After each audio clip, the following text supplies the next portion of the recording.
Hey guys, good evening, welcome back to new blog video. જો કે આ Sunday છે આજે, એટલે ઘરે છીએ.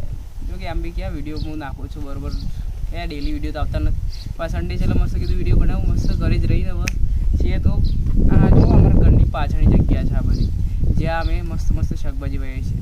ભેડા, ગવાર, બટાકાની ડેટા વગેરે જે શાકભાજી બધી વાવેલી.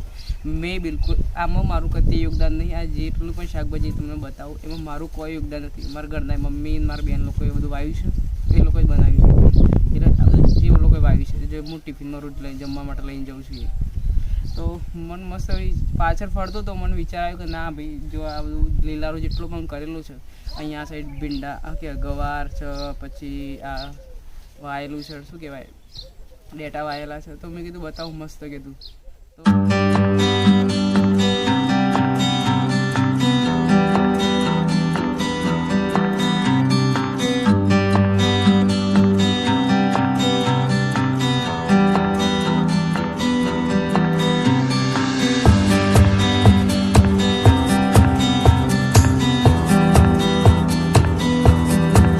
તો ચલો હું તમને બતાવું મસ્ત જે શાકભાજી વાવી છે. વધારે 2-3 શાકભાજી વાવેલી છે, વધારે નથી વાવેલી, પણ હું બતાવું કઈ કઈ વાવેલી છે.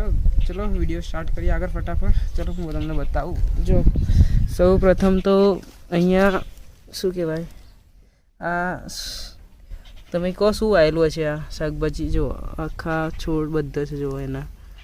તો આ શું છે? પહેલાં આ છે ગવાર, જો કે મારો ફેવરેટ છે સૌથી વધારે. મને ગવાર અને ભીંડા વધારે ભાવે છે. ભીંડા પેલી બાજુ વાયેલા છે, જો કે ઉગ્યા નથી વધારે, પણ આ છે પહેલો ગવાર. એના પછી છે જો આ શેનો આ એક છોડ છે, રીંગણનો છોડ છે. તો એ ફેન્સિંગ, આ વાયરની ફેન્સિંગ કરેલી છે, એટલે હું ચંપલ કાઢીને જાઉં 1 મિનિટ અંદર. જો ચલો આ છે રીંગણ. રીંગણમાં ફૂલ બી આવી ગયા છે, જો કે હવે તો મસ્ત. બીજું છોડ છે રીંગણનો. આ જો આ બીજો છોડ છે રીંગણનો. અને પછી છે આ જે શું કહેવાય, આ દેખાય છે ને એના છોડ. આ છે ભીંડા વાયેલા આખા અહીંયા બધા.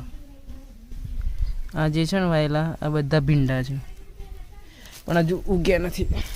શું કહેવાય, હજુ ઉગ્યા નથી બરાબર. જેવા જોવા ને 1 મિનિટ તરકો પડે છે યાર. હકમ જેવા જોવા એવા ઉગ્યા નથી, એટલે હજુ તો ઉગી સર પગમાં આવી ગયા. ચલો અને જો આ એક છે સરગવાનું ઝાડ.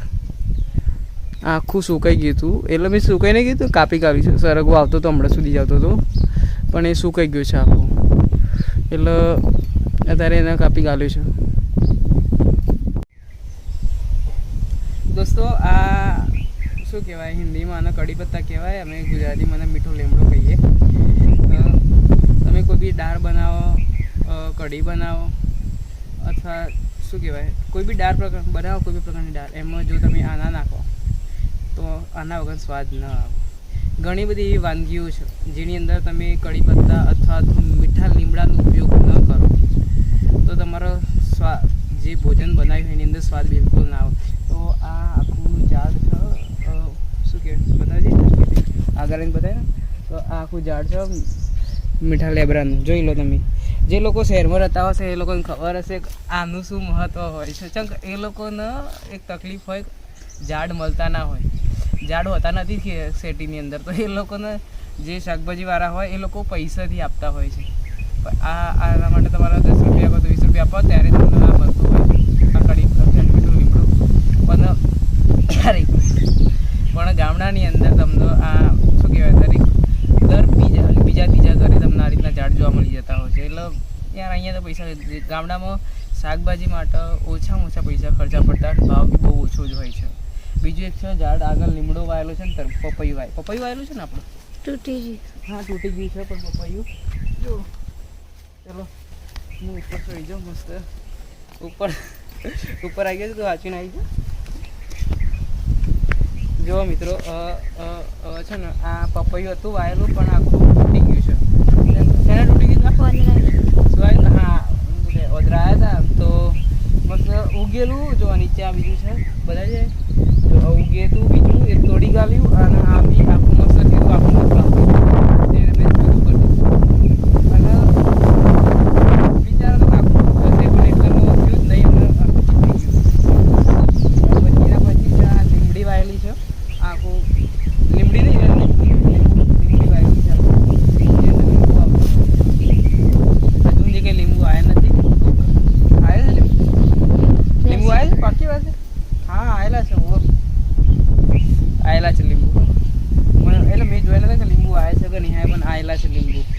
અને બીજી એક વસ્તુ જુઓ,